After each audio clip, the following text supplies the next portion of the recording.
Morning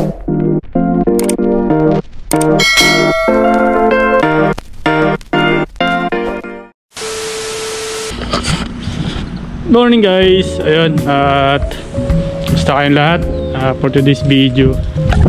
Pupunta tayo ngayon sa kabilang station para namili tayo ng mga balikbayan box natin kasi by next year is uwi na tayo at magbabakasyon na tayo. Deserve naman natin magpahinga, diba? By next year nga is tatlong taon na tayo dito sa Japan, kaya kailangan natin magbakasyon. Mag-stint pa naman tayo, ano? Siguro mga 2 taon pa, no? Kasi hindi pa naman tayo mayaman. Tataya na rin tayo sa loto ngayon, guys. Malaki pala ang premium dito sa Japan, no? Nasa 1 billion yen. Kung i-convert natin sa piso is nasa halaga sang 385 million pesos, no? Malaki-laki din yan, guys. Kaya paswerte yan na lang. Baka mamaya, diba? Maswerte tayo. At babalatuhan ko na lang kaya. At yan, may nagtatanong pala sa atin, guys. Sasagutin na rin natin na pwede ba mag-Tagalog pagdating sa interview o kailangan marunong ka na sa Nihongo.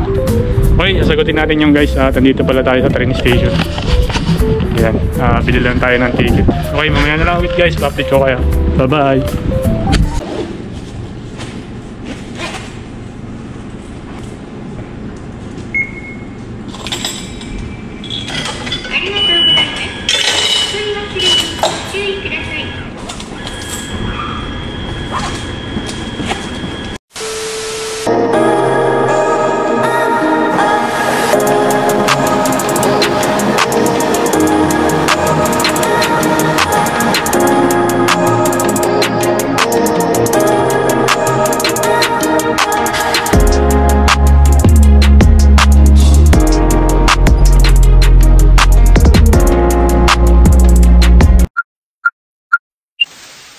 Guys, nakababa na tayo ng tren, no? Magre-rental lang tayo ng bike dito. Yan, rentahan ng bike dito sa Japan para hindi tayo mahirapan maglakad. Hirap kasi, ang layo kasi napupuntahan natin, no? Tawid na tayo. Magre-rental tayo dyan, guys. Mura lang naman yan. Nasa 500 yen lang. Yan. Buti nga yung mga ganito sa Japan, eh. Tayo dito. Okay guys, nandito na pala tayo sa lotohan, no? Tingnan naman, marami nakapila. Talagang paswertehan na lang talaga kung sino yung manalo.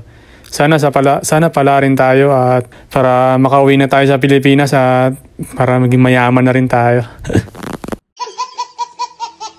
Okay guys, sasagutin na natin yung katanungan, no? Sabi niya, sa interview po ba pwede mag-Tagalog o kailangan marunong ka na sa Nihongo?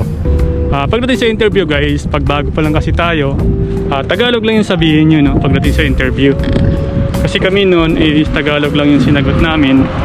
Siyempre bago pa lang tayo, naintindihan na employer yan, no? Tagalog lang kayo, guys. Meron naman kayong translator, no? Na katabi, nakasama dyan sa agency.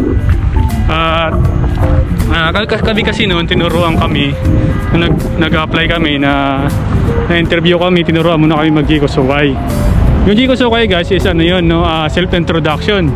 Pakilala mo lang yung sarili mo, edad mo, yun lang, no? The rest is Tagalog na. Mag-Tagalog lang kayo, guys, para hindi kayo mahirapan.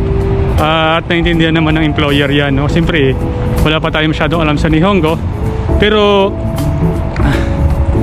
hinihingal ako, guys, sorry. Pero ano ko sa inyo, guys, tips ko sa inyo na mag-aral na kayo ng Nihongo, no?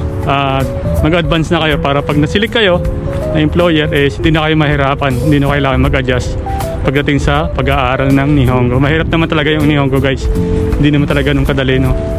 Kaya ayun, sana nasuot ko yung katanungan mo, no?